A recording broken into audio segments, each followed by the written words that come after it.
Joel, one thing I've made note of that you have talked about is family, and that really resonates with me. I have a son that's 1 year old. Ken is a family man himself. As we have organized this podcast, family first. If there's Yeah. ever anything that has to do with family, that comes first. This is secondary.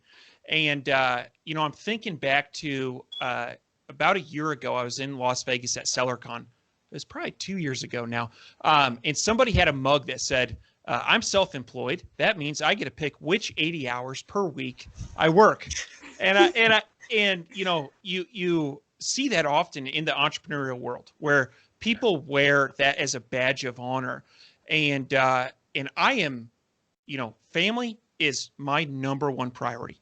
And so I always like to ask other entrepreneurs, what are you doing in your own life that is a top priority? How are you balancing things? Yeah. So, I mean, I think I do things a little bit differently than most. I'm not always looking at it as like a clean cut and then here's family time and here's work time. I want my family to share in my life all the way through. I want them to know my ups and downs. I want them to know about my career, just like I want to support them in whatever they choose is their thing. And the way that's worked out is my wife is a partner in our business. My daughter, who just turned 18, is working with our social media team. My son, who's 14, is getting his chops cutting videos for us. He does 3D graphic artist or artwork on his own. And so to me, it's like my family is in my life. I don't care where it is. I want to share that with them. Now, they may not want to do that long term, and I'm totally aware of that. I'm constantly looking what's lighting them up, what's exciting them, because I want to be part of the mission they want to have, for them as they grow and they kind of expand. And so a lot of times is I guess I have to watch when I'm mixing too much because I see my partners as family, and we're all in this together. And it's been a really amazing thing.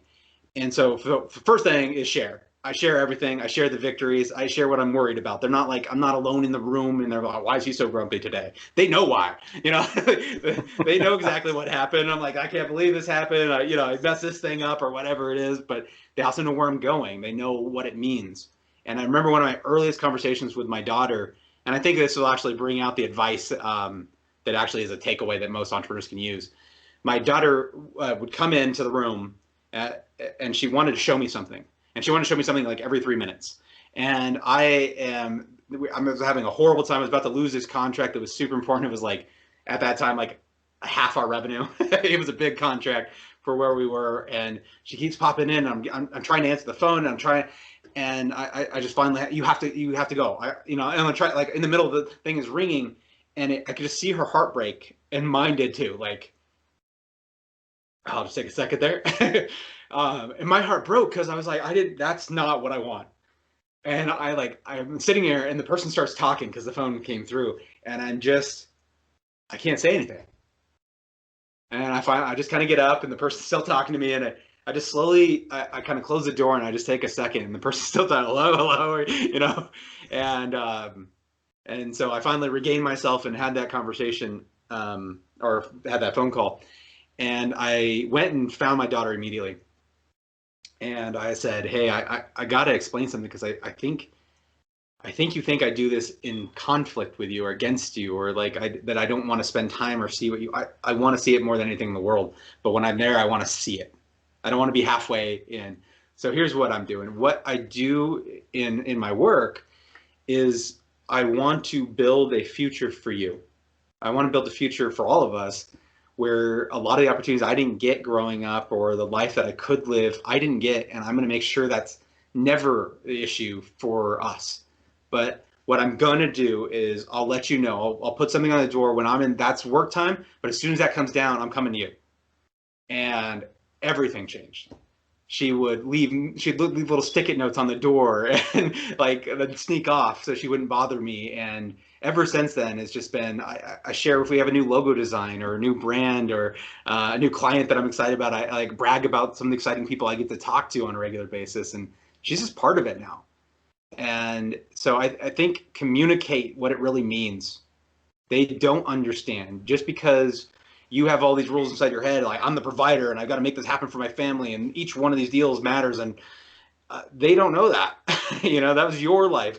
They haven't been aware during that time. That was all the stuff you learned. And so if you can take a second, figure out why are you doing it? How is it connected to them? How can they be part of it? And tell them.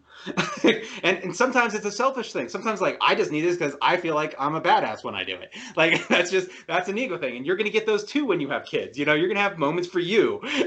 And that's totally cool. And so but communication, really getting them to understand, not just saying it at them, but really like getting that back and forth, getting them to repeat it. And that's your significant other, that's your friends, that's like whoever is part of your ongoing support, your life, as if you will. Just really give them the respect of telling you what it means to you, really, and how it does connect, if it does, to them. So